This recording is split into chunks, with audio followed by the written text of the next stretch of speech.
Bonjour à toutes et à tous, bienvenue sur Média TV pour Cannes+, votre quotidien de maintenant, votre rendez-vous consacré à la Coupe d'Afrique des Nations Maroc 2025. Et pour le présenter, comme d'habitude, à mes côtés, Noha Bazir, bonjour. Bonjour Anas et bonjour à nos téléspectateurs. Merci de nous retrouver tous les jours pour Cannes+, votre émission dédiée à la Coupe d'Afrique des Nations de football.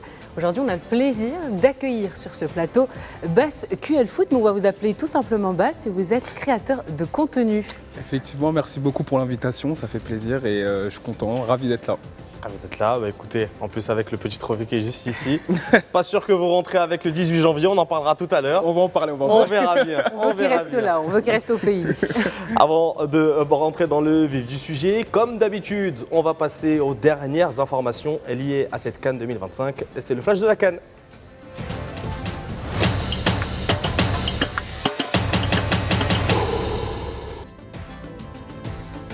Le Mali a décidé de faire appel du carton rouge infligé à son milieu de terrain Amadou Haïdara lundi à la 88e minute du dernier match de la phase de groupe contre les Comores. Amadou Haïdara a été exclu pour un tacle en avant sur Youssouf Mchangama. Le milieu de terrain malien avait pourtant touché le ballon avant d'entrer en contact avec son adversaire et son carton rouge semblait donc sévère, d'autant qu'il le contraint à être suspendu pour les huitièmes de finale face à la Tunisie. La Fédération malienne de football a décidé de faire appel de cette sanction auprès de la CAF. Les Aigles seraient confiants quant à une issue favorable dans ce dossier, sachant que l'arbitre tchadien Aliou Mohamed aurait reconnu que sa décision était une erreur et aurait présenté ses excuses lors d'une réunion technique avec le comité des arbitres. L'Algérie et la RDC croiseront le fer en huitième de finale de cette Cannes 2025. Les deux sélections déclarent plusieurs de leurs joueurs incertains.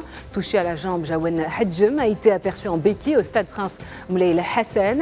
Sa participation aux huitièmes de finale reste incertaine. Même son de cloche pour Mohamed Togaï, sorti sur blessure à la 60e minute contre la Guinée équatoriale. C'est également le cas pour Samir Chevgui, incertain pour le reste de cette Cannes suite à une blessure musculaire. Côté congolais, Masuaku a manqué le dernier match de groupe des Léopards à cause d'une douleur à la jambe. Et puis l'équipe nationale marocaine a accéléré le rythme de ses préparatifs en vue d'affronter la Tanzanie en huitième de finale de Coupe d'Afrique des Nations. Les Lions de la Tasse ont effectué 2 séances d'entraînement au complexe Mohamed VI de football en prévision de leur prochain match. La première séance d'entraînement a été axée sur les aspects physiques et tactiques. La seconde a été consacrée au volet technique et à la cohésion entre les joueurs. Et pour rappel, le Maroc affrontera la Tanzanie dimanche au stade Prince Moulay Abdallah de Rabat. Le coup d'envoi de la rencontre sera donné à 17h. Et c'était les principales informations de cette Coupe d'Afrique des Nations. Et tout de suite, pour entrer dans le vif du sujet, on passe au focus de Cannes+.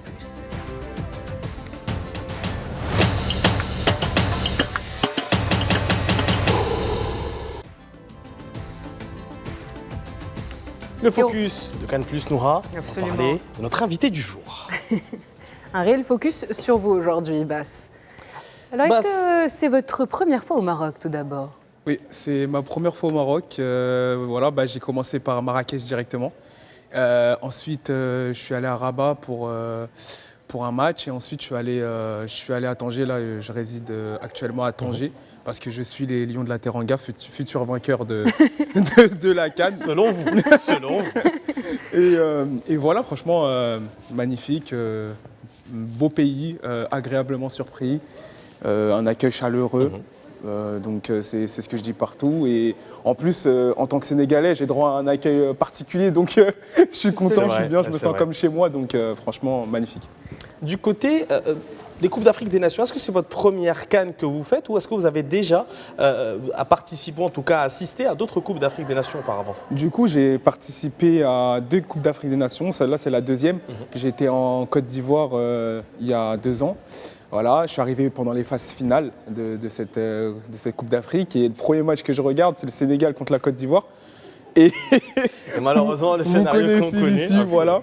Et c'était la première fois d'ailleurs que j'allais voir le Sénégal pour un match en tant que spectateur dans les tribunes. Et du coup, j'ai suivi le parcours de la Côte d'Ivoire jusqu'au sacre. Et là, c'est la deuxième Coupe d'Afrique des Nations à laquelle j'assiste. Alors après avoir assisté à la Coupe d'Afrique des Nations en Côte d'Ivoire, en quoi est-ce que cette CAN se différencie-t-elle peut-être de la précédente, à votre avis? Je dirais que en fait, c'est en constante évolution. Déjà en Côte d'Ivoire, c'était une très belle CAN. Ils ont vraiment su être à la hauteur de l'événement, tout simplement, parce que la Coupe d'Afrique des Nations, faut avoir les épaules solides pour pouvoir l'organiser. Et franchement, la Coupe d'Afrique, elle s'était super bien passée en Côte d'Ivoire.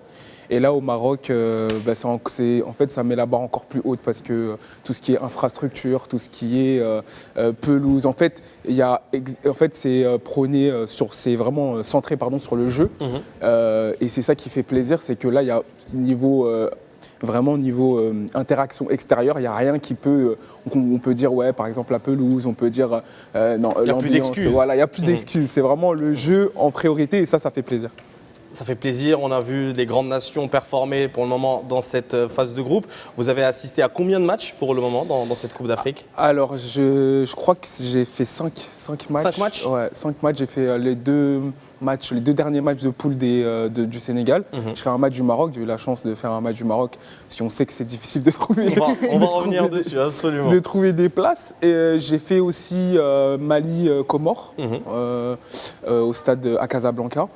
Et la Côte d'Ivoire contre Mozambique à Marrakech. Voilà. Vous avez commencé votre périple à Marrakech, vous avez continué, vous avez quasiment remonté tout le Maroc. Est-ce que, à côté des matchs, vous avez eu l'occasion aussi d'avoir des activités touristiques, de visiter un peu le pays dans les derniers jours? Oui, parce qu'en fait, moi, en parallèle de mon compte, de mes activités dans le football, j'ai une passion, c'est le voyage.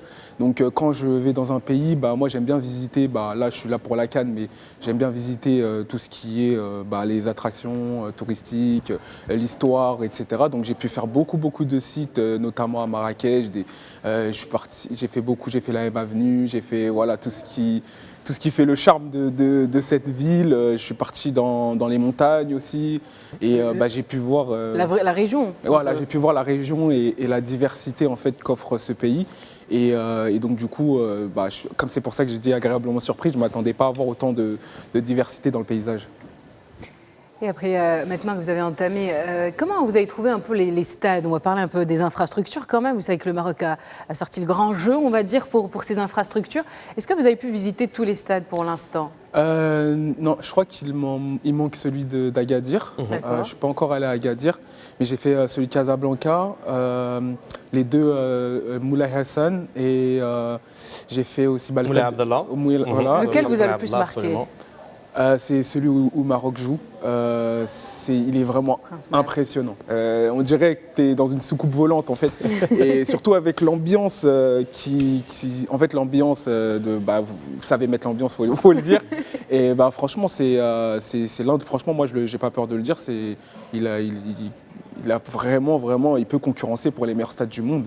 Dans les meilleurs stades du monde, moi j'en ai fait pas mal, mais celui-là il a vraiment une place particulière et il y a une bonne sonorité en fait. Les supporters, quand on les entend crier, ils font du bruit, ça s'entend vraiment. Et voilà, donc franchement c'est bien d'avoir des bons stades, d'avoir des bonnes infrastructures et ça fait plaisir. Il y a beaucoup de gens qui ont fait, par exemple, les stades de Rabat, le stade Prince Moulay Abdallah et le grand stade de Tanger. Parce que le grand stade de Tanger, c'est le plus grand stade du royaume, 75 000 places. Mais pour avoir fait les deux, lequel vous a le plus impressionné? Parce qu'on a parlé du stade de Rabat, mais est-ce que le grand stade de Tanger vous a autant impressionné que le stade Prince Moulay Abdallah? Non, parce qu'en fait, il est particulier celui Moulay Abdallah, il est particulier parce que vraiment, on dirait qu'il est en rond, en fait il est en forme il est vraiment on a l'impression d'être aspiré. Voilà, on a vraiment l'impression d'être dans quelque chose, dans une arène en fait. Et c'est ça qui fait que, pourtant le stade de Tanger il est plus grand. Déjà quand j'ai appris qu'il était plus grand, ça m'a surpris. Parce que, en fait, les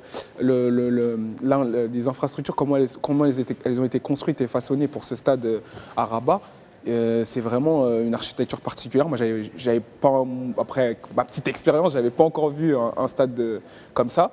Donc franchement, Celui de Rabat, il m'a beaucoup plus impressionné que celui de Tanger. Pour revenir un peu sur votre parcours, comment est-ce que vous est venue l'idée de commencer ces contenus que vous publiez tous les jours sur le foot? Et quel format? Pourquoi vous avez choisi ce format où vous revenez, on voit vos têtes? C'est assez marrant quand même, mais d'où vous est venue l'idée en fait? Alors en fait, moi je pars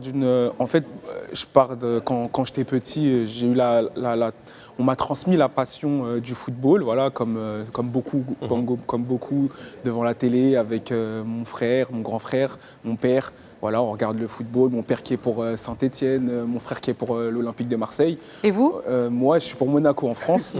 On va en parler. On va en parler, vous inquiétez pas. Monaco. Donc du coup, j'habite à Paris, mais mon père nous interdisait de supporter le Paris Saint-Germain parce qu'avant, il y avait une rivalité entre Saint-Étienne et le PSG. Donc voilà. Et donc je suis arrivé, une famille, j'ai baigné dans le football très tôt, j'ai joué au foot. Malheureusement, je me suis vite rendu compte que le football, c'est compliqué. Ça va, vous m'avez pas sorti l'histoire des croisés. Non. C'est déjà ça. Non, je pense que j'étais pas mal, j'étais un bon joueur, mais voilà, pas de quoi casser 3 pattes à un canard. Voilà. Donc je suis arrivé à un stade où, en tout cas, mon but était de travailler dans le football, peu importe, que ce soit arbitre, commentateur, voilà, tous les métiers qui tournent autour du football. Et donc je me suis lancé dans une formation journalistique, voilà, un peu comme vous, certainement. Et j'ai obtenu mon master, j'ai commencé à faire quelques expériences, j'ai pu travailler pour des médias en France, mais c'est plus derrière l'ordinateur, plus sur les réseaux sociaux, mais en tant que Et vous vouliez du terrain. Exactement. Ouais. En fait, moi, ce que je voulais, c'était vraiment parler de football, parce que c'est ça qui m'anime. C'est ma passion et j'ai toujours fait ça avec mes amis, avec ma famille. Donc moi, j'ai vraiment cet aspect-là où je parle sans cesse de football. Et d'ailleurs, même dans les repas de famille, à chaque fois, maintenant que je suis connu sur les réseaux, même ma mère, elle se met à parler de football. En fait, tout le monde parle de football. Vous avez transmis la passion à tout le monde au final dans votre famille. Exactement. Et du coup, ça fait que c'est ça qui m'animait. Donc j'ai commencé à me lancer sur les réseaux par l'intermédiaire de 2 amis à moi qui sont aussi sur les réseaux, Abdé qui était avec vous lors du match Maroc-Mali. Maroc, et Ben Baker, c'est Ben Baker qui m'a dit lance-toi sur les réseaux, je pense que tu as quelque chose, tu peux faire quelque chose. Je me suis lancé et voilà, j'ai eu le succès sur TikTok au début et ensuite je suis parti sur Instagram, Twitch et voilà. Diversifier un peu les plateformes, c'était important pour vous de ne pas rester cantonné juste à un seul format vidéo, celui de réaction à des événements du football? Oui, après je pense que sur les réseaux, c'est important d'être un peu versatile, il faut vraiment s'ouvrir à plusieurs choses, parce que si tu restes enfermé dans un format, les gens vont les internautes vont t'enfermer dans une case. Donc forcément, quand j'ai commencé les réactions, ça c'est ce qui m'a amené à être avec vous ici.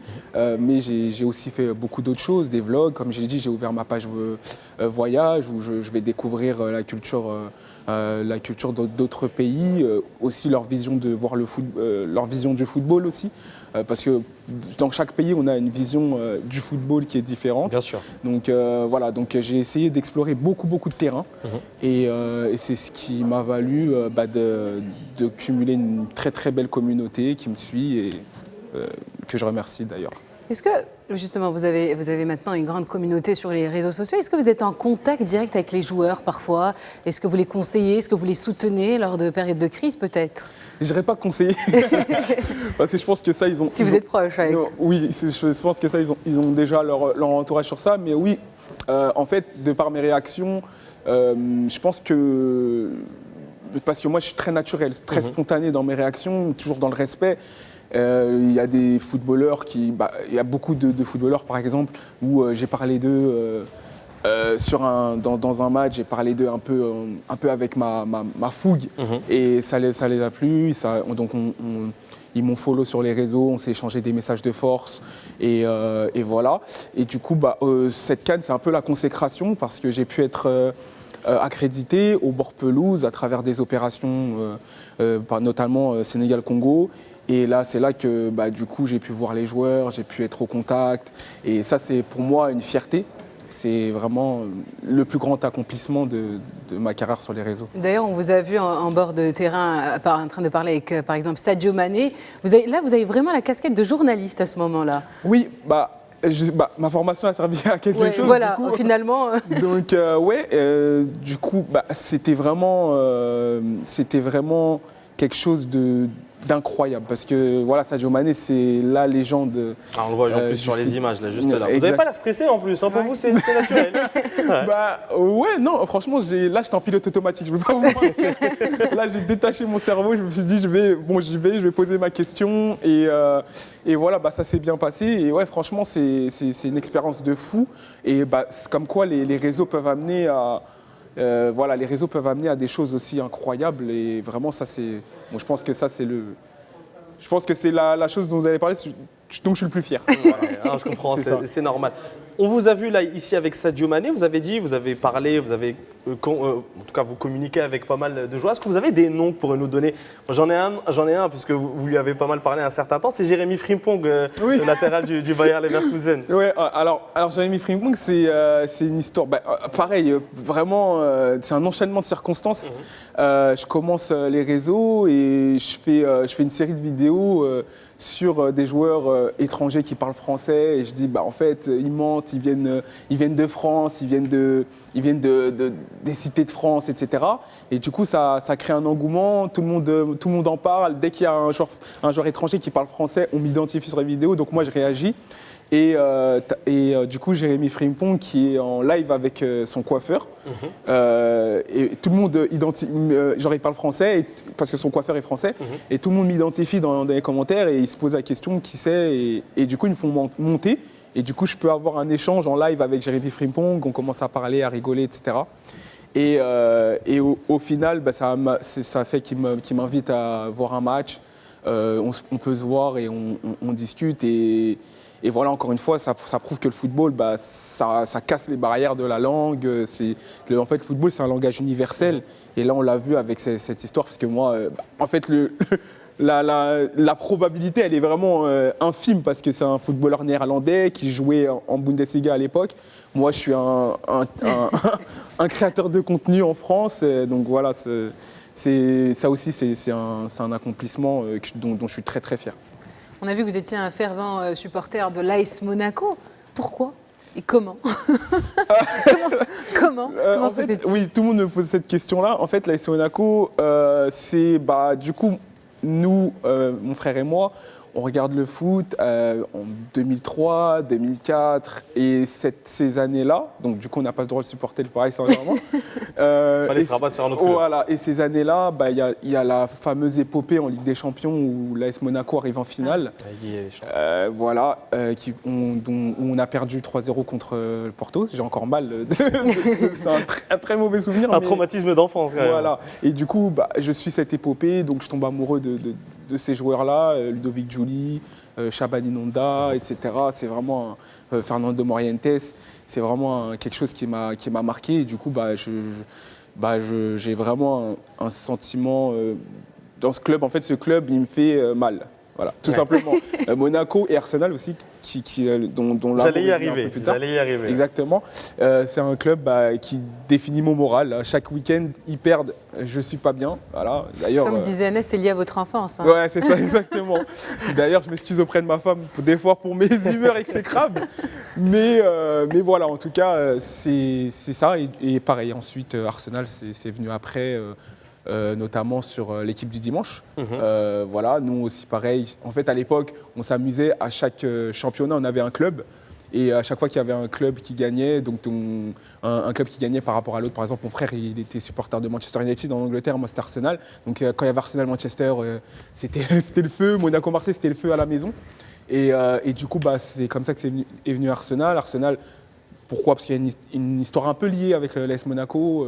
Moi, c'est Thierry Henry. Moi, attention, voilà, Monaco et Arsenal, exactement, c'est Thierry Henry, Arsène Wenger, rouge et blanc. Et du coup, voilà, l'amour pour Arsenal est venu aussi. Et maintenant, c'est vraiment deux clubs que je supporte. Toujours? Oui, contre Lens et Marais. Voilà. Même s'ils sont 9e, là, à l'AS Monaco. Parlons d'Arsenal, c'est mieux. Elle parle mal quand même. Arsenal, ça va. Arsenal, premier du championnat, là, ça va. Voilà, Là, parlons c'est un peu d'Arsenal, plus c'est mieux, je pense. On encourage également l'AS Monaco avec Ilyes Benasser lorsqu'il y était. Enfin, ça reste quand même un club où de nombreux joueurs sont passés. Ça reste un club qui est vraiment historique. On va passer peut-être à une autre rubrique de notre émission. Tout de suite, le scan des réseaux.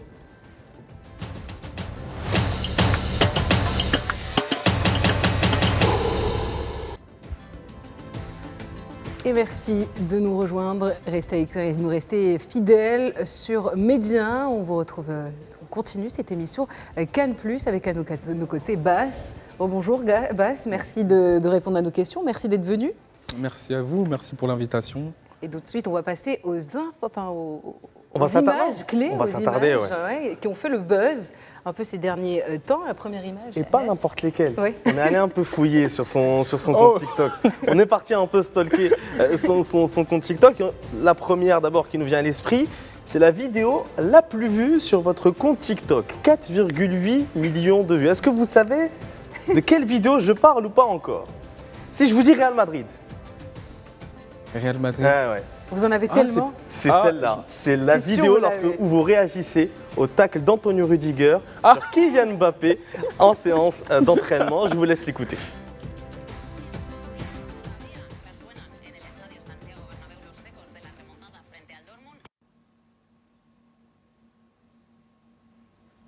En fait, Rudiger, je sais pas. Je ne sais pas. Regardez sa position. Ça, c'est pour abattre l'ennemi. Mais c'est censé être ton coéquipier, c'est pas ton ennemi. Il s'est mis en position ciseau, mais il voulait le cisailler. Deux pieds décollés, fesses décollées aussi, dos décollé, bras écartés au cas où. On sait jamais, t'as vu? Les bras, c'est vraiment au cas où. En cas de haja. Tout est décollé du sol. Tout est décollé. Volonté de nuire à la carrière, de nuire même à la vie. Ça, c'est une atteinte à la vie. Les avocats de Mbappé, ils vont s'en servir de cette vidéo. Mais là, ils peuvent te faire tomber pour tentative d'homicide. Avec préméditation. Non, j'en ai vu des tacles. J'en ai vu. Même en district, on fait pas ça. Même en district, même dans les plus fins fonds des stades les plus reculés, les plus bressons d'Île-de-France, on fait pas ça. Non, Rudiger, t'as fait fort, là. Tu voulais l'abattre. Il t'a rien fait. Laisse-le vivre. Il aurait pu mettre un terme à sa carrière et si vous regardez bien, à la fin, Mbappé, il le regarde même pas. Il se dit même pas, wesh, Tonio, quand même. Ça veut dire c'est l'habitude. Ou Rudiger fait vraiment peur. C'est un personnage, Antonio Rudiger, pour tenter ce genre de tacle à l'entraînement en plus. Non, mais il a fait fort là. Je sais pas ce qu'il est passé par la tête, mais ouais, c'est Antonio Rudiger, c'est le personnage, il est comme ça. Et bah du coup, ça m'a inspiré. J'ai cette vidéo, je pensais pas que c'était celle-là qui était le plus vue. Je pensais que c'était laquelle. Je pensais que c'était laquelle. Ah, je pensais que c'était Pogba, moi. À votre rencontre avec Paul Pogba, quelques heures après. C'est une des plus vues après celle-ci, je pense. C'est la deuxième. Ouais, c'est ça. Mais pourquoi vous avez dû réagir sur cette vidéo tout précisément? Pourquoi vous avez trouvé ça que c'était trop? Est-ce que vous avez une réaction des joueurs peut-être? Non, en fait, c'est vraiment... moi, quand je suis sur les réseaux, en fait, c'est vraiment spontané. Je suis sur les réseaux, je vois une vidéo qui me fait rire ou qui me peu importe, qui me révolte et tout, et c'est le sentiment, je prends mon téléphone, je vais à un endroit, je mets ma petite lumière et je fais ma vidéo de manière très très spontanée. Et je pense que c'est ça qui fait mon style en fait. C'est vraiment de la spontanéité, c'est vraiment, je réagis un peu comme tout le monde pourrait réagir devant son téléphone. Mais vous le faites devant une caméra et je pense que c'est ça qui différencie aussi du reste. Exactement, et du coup voilà, c'est donc quand je vois quelque chose qui m'inspire directement, je réagis. Mais je crois que c'est ce qui fait votre force un peu, c'est être spontané, réagir à chaud sur les vidéos qui font le buzz un peu sur les réseaux sociaux. À présent, on va passer à une deuxième vidéo, celle des CAF Awards, les dernières CAF Awards, où le Maroc a tout raflé en fait, et vous en êtes plein. On regarde ça. En fait, dans cette cérémonie, tout le monde a parlé du ballon d'or d'Achraf Hakimi. Moi, ce que j'ai retenu, c'est que c'est mérité, oui, on le sait. Mais moi, ce qui m'a choqué, c'est pas ça. Regardez ça. Hein. Doha El Madani, meilleure jeune joueuse africaine de l'année. Félicitations à elle. Elle est quoi? Maroc U20, meilleure équipe d'Afrique. Félicitations à eux. C'est quoi?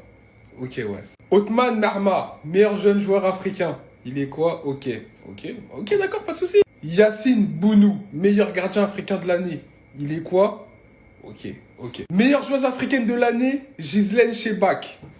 Elle est quoi? Ok. Mais en fait, c'est quoi votre problème là? Non, en fait là, faut qu'on commence à comprendre c'est quoi votre problème. Mais en fait, laissez-nous un peu. Laissez-nous un petit peu. Laissez-nous croquer vite fait. Vite fait. Vous avez fait un gâteau. Vos gros gâteaux arabes plein de sucre. Vous avez même pas donné un peu à nous, wesh. Hein, mais... Non, c'est trop fort. C'est trop fort. Mais les gars, vous le savez très bien. La CAN, c'est une autre paire de manches. Vous pouvez gagner vos trophées Ballon d'Or africain, U20. Rendez-vous à la CAN. En tout cas, c'est très très fort. On vous laissera même pas croquer. Même celui-là, là. Celui-là, il sort pas d'ici. Il ne sort pas d'ici. On le répète. Moi, je suis désolé, on s'aime bien. Bon, regarde, oui. Jusque-là, mais si on va en finale, là, il n'y aura plus d'amis. On rigole pas. Là, c'est fini. On rigolera plus. La dernière vidéo qu'on voulait vous montrer, c'est que Bass, il ne regarde pas que du foot. Il regarde d'autres sports. Et notamment une vidéo lors des Jeux Olympiques de Paris en 2024 qui l'a impressionné. Je vous laisse la regarder.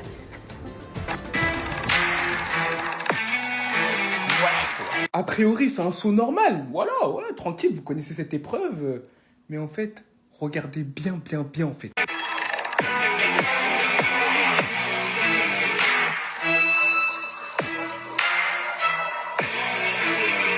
Aoudou billahi minash shaitani rajim, subhanallah. C'est les Jeux Olympiques ou c'est un tournoi d'apprentis sorciers? C'est quoi cette dinguerie? Ils étaient deux. Je vous jure, quand j'ai regardé la vidéo en premier, j'ai dit, ah, mais tranquille, pourquoi ils en font tout un plat? J'ai regardé le ralenti, j'ai dit, mais là, ils ont tous deux pareils, toutes similaires. Comment, en fait, on peut être aussi synchro? En fait, les 4 ans, là, les laps de temps, ils font quoi? Ces athlètes, ils font quoi? Ils vont dans le laboratoire de Vegapunk? Hein? Ils vont dans la vallée de la faim? Ils vont s'entraîner où? Sur Namek? Oh non, Dieu, c'est une dinguerie. Il y a que des trucs de fou, en fait, dans ces JO. C'est trop. Quand j'ai vu ça, j'ai dit, mais en fait, je comprends, en fait. Pour certains, c'est le but de toute une vie. Parce que quand tu vois des trucs comme ça, le fruit du travail, c'est une dinguerie, en fait. Non, ça m'a choqué, les gars. Je suis obligé de faire une vidéo. La vérité, fou. Bass, on peut Non, pas Mathieu, moi, sa s'empêcher réaction, de hein, vraiment. rire. Ah oui, vraiment. Subhanallah, billah, vraiment. Non, mais c'est vraiment drôle et on dirait vraiment qu'il n'y a qu'une seule plongeuse. Si on y va à première vue, on a l'impression que c'est une seule plongeuse, mais finalement, c'est deux. Ouais, c'est ça qui m'a choqué parce que en fait, je vois la vidéo sur X, sur Twitter, et je vois que la vidéo fait des millions de vues. Tu vois, et je comprends pas. Je dis bon, bah, c'est un plongeon. Bah, d'habitude, ce sport il fait des vues lors des JO, mais pas autant. Donc je m'intéresse et je vois quand il décortique l'image au ralenti qu'elles sont deux. Et là, ça m'a choqué, j'ai explosé. J'ai dit non, là, je fais une vidéo, même si à la base, je parle beaucoup plus de foot. Et forcément, la réaction a créé des...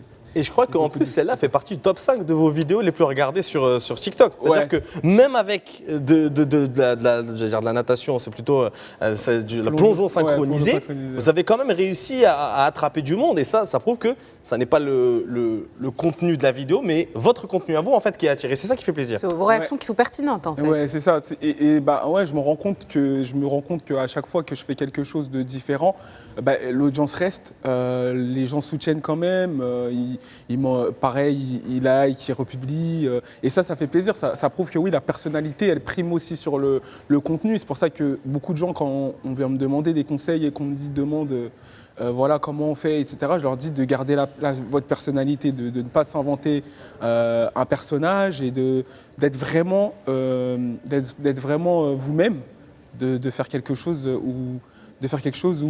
qui vous paraît vraiment le plus semblable à votre personnalité. Voilà.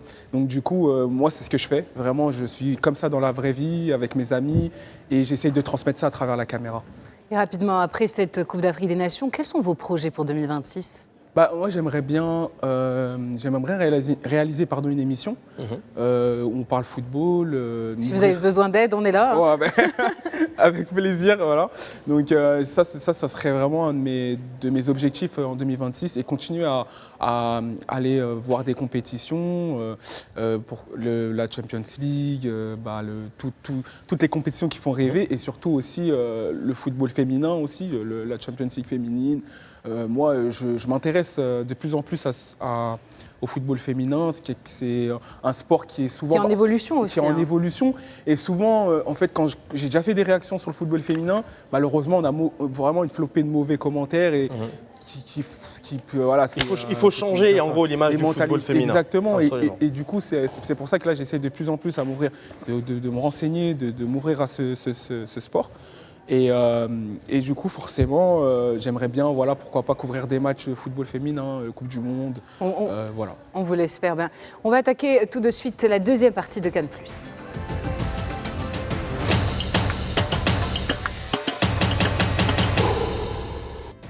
On va justement parler des huitièmes de finale qui vont débuter dès demain sur 4 jours. Et c'est après 2 jours de trêve, c'est la fête du football africain qui reprend à partir de ce samedi avec les huitièmes de finale de cette Coupe d'Afrique organisée au Maroc. 8 affiches sont au programme pour entamer cette phase à élimination directe de cette 35e édition. Plus de détails avec Louhada Habid. 16 équipes encore en lice et en ligne de mire, le trophée continental. La première affiche verra le Sénégal affronter le Soudan au grand stade de Tanger à 17h. Les Lions de la Teranga ont terminé en tête du groupe D. Les Faucons de Gédiane sont devenus la première sélection à se qualifier en phase finale sans le moindre but inscrit par ses joueurs. Plus tard dans la soirée, une bataille d'aigle entre le Mali et la Tunisie au stade Mohamed V de Casablanca. Les 2 sélections vont s'affronter lors d'une 4e édition consécutive de la CAN avec un bilan en faveur du Mali, une victoire et 2 matchs nuls. Dimanche, le Maroc, pays hôte, affrontera la Tanzanie au stade Prince Moulay Abdallah de Rabat. Les Lions de l'Atlas ont déjà remporté les 3 dernières confrontations sur 2 ans face aux Taifa Stars. Première équipe qualifiée en 8e avec seulement 2 points au compteur. Toujours dans la capitale à 20h, l'Afrique du Sud croisera le fer avec le Cameroun au stade Al-Medina. Point en commun entre les 2 équipes en phase de poule, elles sont toutes les 2 arrivées 2e de leurs groupes respectifs. Après le premier week-end de 2026, l'Égypte s'opposera au Bénin ce lundi au grand stade d'Agadir à 17h. Les Pharaons devront se défaire des Guépards qui ont remporté le premier match de leur histoire à la Coupe d'Afrique des Nations face au Botswana, 1-0. Le complexe sportif à Fès accueillera le match entre le Nigeria et le Mozambique plus tard dans la soirée. Solide avec 9 points sur 9 possibles, les Super Eagles sont la seule équipe à avoir fait le plein de points dans cette phase de groupe avec l'Algérie. L'Algérie, justement, sera opposée à la République démocratique du Congo ce mardi à 17h au stade Prince Moulay El Hassan de Rabat. Les Fennecs et les Léopards n'ont jamais réussi à se départager depuis l'an 2000 en 4 confrontations. Pour clôturer ce tour, un derby entre la Côte d'Ivoire et le Burkina Faso au grand stade de Marrakech. Le champion en titre a terminé en tête du groupe F pour se retrouver face à des étalons qui n'ont pas perdu à 4 reprises sur leurs 5 dernières confrontations face aux éléphants. Et donc cette CAN se poursuit avec ses 8e de finale, avec à l'affiche plusieurs rencontres. Mais on va revenir sur le Sénégal-Soudan prévu demain à 17h au grand stade de Tanger. Bass, est-ce que c'est le Soudan qui passe demain ? Hein ? Non, très honnêtement, on a bien fait d'arriver premier.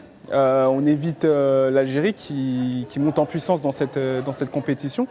On prend le Soudan qui est arrivé meilleur 3e. Bien sûr, à ne pas sous-estimer. En Afrique, il n'y a aucune équipe qu'il faut sous-estimer. Je répète, tout est possible. On n'est pas à l'abri d'une surprise. Ça défend bien, c'est athlétique, c'est rapide. Donc, il faudra faire attention au Soudan. Mais normalement, le Sénégal est bien sûr grand favori de cette rencontre. Deuxième match du 8e de finale, puisque le Sénégal affrontera et il restera à Tanger jusqu'en demi-finale, soit le Mali, soit la Tunisie. C'est un match qu'on a vu pas mal de fois pendant cette Coupe d'Afrique des Nations, pas celle-ci, mais ça me rappelle même un épisode où la craie est tombée, c'est pas grave. Cet épisode où l'arbitre avait sifflé à la 85e minute le match alors qu'il était victime d'une insolation.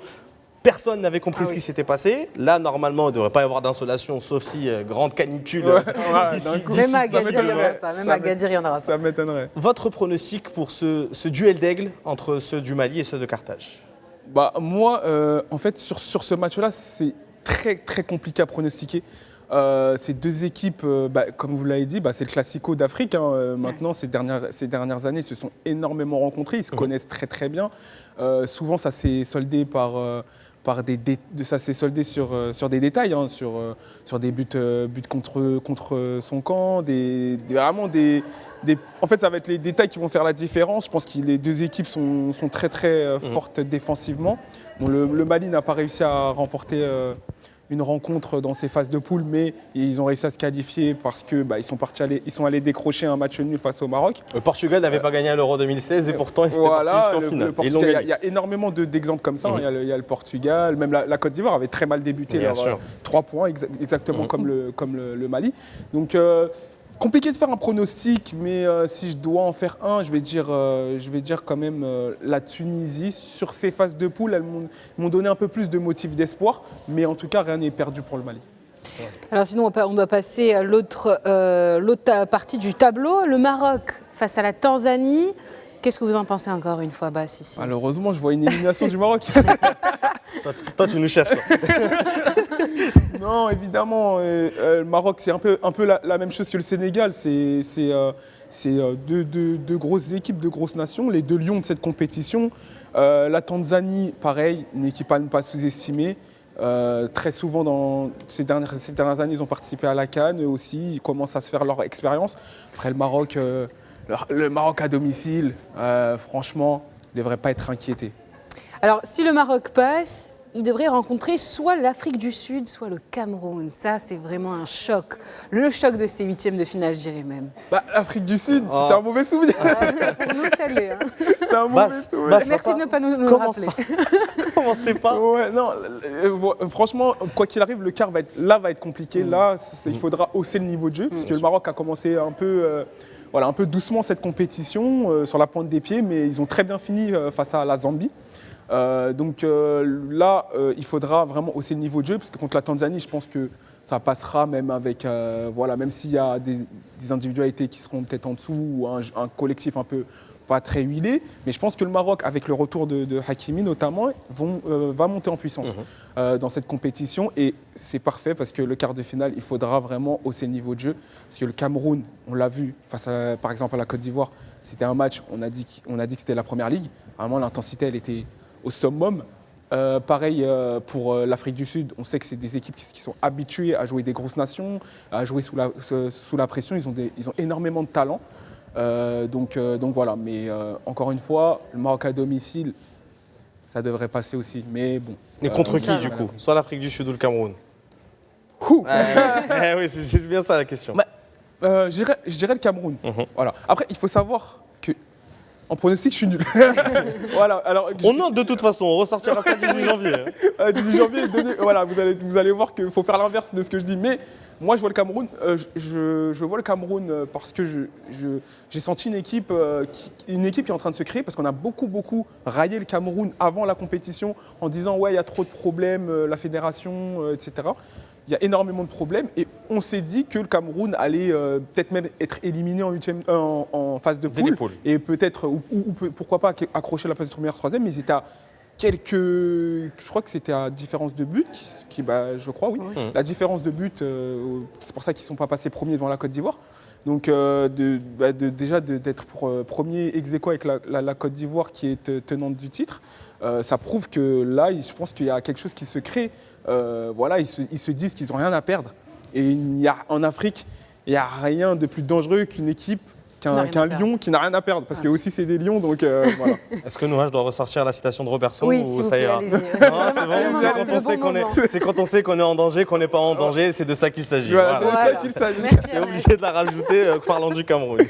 On va passer à une autre partie du tableau.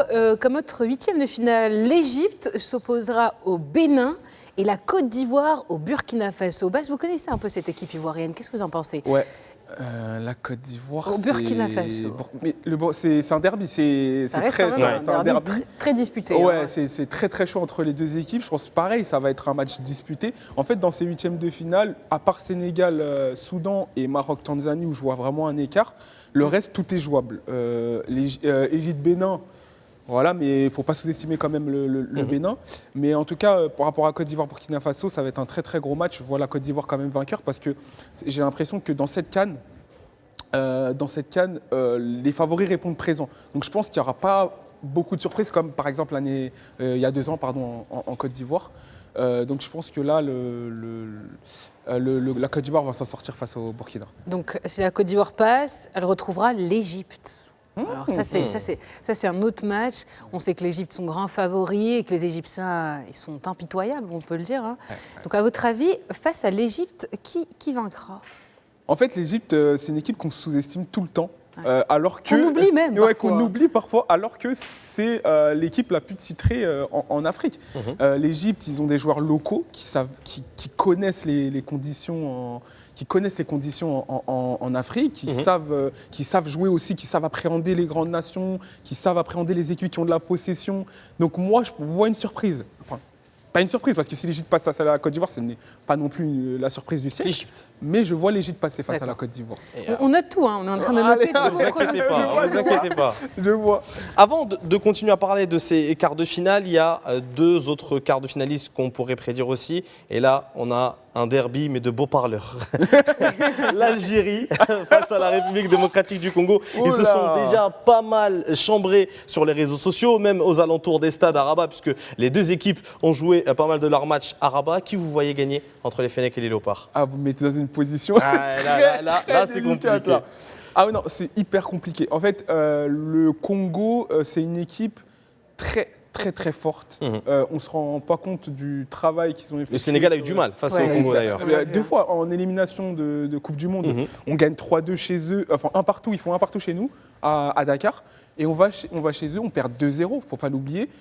Heureusement, d'ailleurs jusqu'à maintenant, je ne sais pas ce qui s'est passé, mais le football tout simplement, des fois c'est comme ça. On arrive à retourner la situation et derrière, ils font le parcours du combattant et ils sont à un match d'aller en Coupe du Monde. Absolument. Barrage intercontinentaux. Voilà, contre, je crois que la Jamaïque. Donc du coup, le Congo, c'est vraiment très costaud ces dernières années et il y a un très gros travail. Et de l'autre côté, on a l'Algérie qu'on attendait aussi pas énormément, mais qui font leur bonhomme de chemin. C'est la seule équipe qui est invaincue dans ces phases de poule. 3 matchs. Avec le Nigeria, pardon. Et du coup, c'est bon. Après, je pense que le groupe de l'Algérie était assez abordable, mais avec les antécédents de l'Algérie à la CAN, on pouvait s'attendre à peut-être un faux pas, mais ils ont été très sérieux, ils ont eu énormément de talent. Donc, je vois une victoire au tir au but. Maintenant, je ne sais pas qui... Ah bah non, là, il faut me dire, parce que moi, de toute façon, j'aurais pas l'autre quart de finaliste. Bon, je vais dire au tir au but l'Algérie. L'Algérie, allez, on note l'Algérie. Et le deuxième entre le Nigeria et le Mozambique? Nigeria, je dirais. Nigeria. Ouais, Nigeria. Allez, on va noter le Nigeria, on va accélérer un peu. Ouais. Qui affrontera l'Égypte? Le Sénégal ou la Tunisie? Le Sénégal. On Sénégal. connaît les Tunisiens, on les a déjà rencontrés à plusieurs reprises et je pense que... Donc ça serait en demi-finale Sénégal-Égypte. Et là, on va arriver. Maroc-Cameroun. On attend. Maroc-Cameroun. Donc qui passerait suite à cette rencontre entre le Maroc et le Cameroun? On vous attend au tournant. Hein. Non, le Maroc-Cameroun, je vois quand même le Maroc s'imposer. Je l'avais noté avant. Je vois le Maroc s'imposer. Je vois le Maroc s'imposer. On va pas rentrer dans les détails. On aime bien votre pronostic. Mais... Et puis pour finir, Algérie-Nigeria, ça c'est un autre choc. Hein. Ouais. Alors Algérie-Nigeria, moi je vois l'Algérie encore. L'Algérie. Je vois l'Algérie s'imposer face au Nigeria. Je pense qu'ils ont les qualités requises pour mettre à mal le Nigeria. Ok, on passe aux demi-finales. On aurait un Maroc-Algérie en demi-finale avec un Sénégal-Égypte. Vraiment 2 matchs incroyables, si on peut le dire. C'est le moins, c'est le moins de le dire. Ah oui, non. Déjà, l'Algérie, il y a énormément de supporters algériens qui sont présents. On peut dire aussi que cette CAN, c'est une CAN de la diaspora, hein, on va dire. Hein. C'est vraiment... Beaucoup de personnes nationaux sont venus, de France, de Belgique. Exactement. Surtout à Tanger, on en avait beaucoup. Ouais, non, franchement, moi, quand je suis parti voir aussi le match de l'Algérie face à la Guinée équatoriale, et franchement, agréablement surpris, beaucoup d'ambiance, une équipe, comme j'ai dit, qui regorge de talent. Maintenant, Maroc-Algérie, du coup, je dois faire un prono. Maroc-Algérie, oui. Et contre toute attente, je suis désolé, mais je pense que l'aventure du Maroc va s'arrêter en demi-finale. En demi-finale? Ouais, je pense. Merci beaucoup, Bass. On va finir cette édition. Merci. Comme je l'ai dit, moi, mes pronostics ne sont pas... C'est vraiment là ce que je ressens, c'est un feeling, parce que pour moi, les 2 équipes, elles se valent. Et on verra. On nous dit même qu'ils veulent lancer le générique. Ah, c'est bon, là, il va le finir. On nous dit même. Là, il va le finir. Là, Ils sont en train on de va nous partir dire. plus tôt. Et face. Ouais, Donc, on note l'Algérie. Vous êtes sûr? Moi, je note, Allez, je note allez, à on note. moitié. Et la deuxième demi-finale, Sénégal-Égypte. Oui. L'Égypte. L'Égypte passe. Ah bah oui, c'est ça, du hein. coup, Non. si vous nous faites mal avec l'Algérie, De toute là façon, c'est on est l'Égypte. frères. Si on passe pas, vous passez pas. C'est ça, voilà. Non, Sénégal-Égypte, je nous vois quand même gagner face à l'Égypte. Je pense Sénégal, Algérie, Ouais. le remake de la finale 2019 et qui Ouais. a fait un peu de mal aux Exactement. Lions du Sénégal. Ouais. Votre pronostic final? Qui sera Euh, vainqueur de cette Coupe d'Afrique des Nations 2025? Bah écoutez, moi, en fait c'est compliqué d'enlever le cœur, de déposer son cœur, parce que voilà, moi je fais confiance à notre équipe, on a une très très belle équipe, on le sait. Je dirais quand même qu'on s'imposera en finale face à l'Algérie. Et on triomphera, et je pense que ça sera la revanche de 2019, et on ajoutera une deuxième étoile, parce que je pense que ce pays, depuis ces dernières années, on mérite quand même de rentrer vraiment dans la cour des grands en termes de CAN. Vous y êtes déjà. Oui, mais quand tu as une CAN, tu es à côté de la Zambie, voilà, D'outsiders, Soudan, on peut le du dire. Soudan, Ouais. des outsiders, exactement. Donc voilà, je pense qu'une deuxième CAN, ça nous fera définitivement entrer. Voilà. Mais dans de la toute cour façon, j'ai compris pourquoi il a mis l'Algérie en finale à la place du Maroc, parce qu'il a encore plus peur du Maroc que de l'Algérie pour la finale. Donc c'est pour ça qu'il a voulu au moins s'éviter non, les pas pays du hôtes. tout, voilà. Non, mais Non. c'était. En fait, c'est juste, je vois en fait le Maroc. Malheureusement, j'ai un petit mauvais pressentiment sur les dernières phases, parce que certes, on dit qu'ils jouent à domicile et ça a marché pour la Côte d'Ivoire, ça leur a redonné un allant, mais la Côte d'Ivoire n'avait plus rien à perdre parce qu'ils s'étaient déjà fait humilier en poule, et ils ont réussi à avoir un regain de forme de par les tribunes, les spectateurs, etc. Sauf que le Maroc, pour l'instant, n'a pas fait de faux pas. Il continue, et je Il y a pense toujours que- des certitudes, et pourtant, alors qu'il y a des choses à améliorer. Voilà, exactement. Et plus la compétition va avancer, et plus la pression elle va se faire très très forte, et ça peut leur porter préjudice. Mais en tout cas, moi, bien sûr que j'aimerais une finale Sénégal-Maroc. Ah, Je ça pense serait que beau. comme tout le monde, ici à Tanger, encore plus. Absolument. Merci infiniment, Bass, d'avoir été avec nous aujourd'hui. Je rappelle que vous êtes créateur de contenu, grand supporter du Sénégal, que vous voyez arriver en finale et même remporter cette Coupe d'Afrique des Nations. Mais nous, avec Anas, on a un autre pronostic et on va en parler encore demain pour continuer avec Cannes+. Anas. C'est le nom du réalisateur. Il m'a demandé à ce qu'on monte son nom. Donc Merci, voilà, Youssef. Youssef Auchir, merci beaucoup Merci, d'avoir réalisé cette émission. Chers téléspectateurs, on vous retrouve demain pour un autre épisode de Cannes+.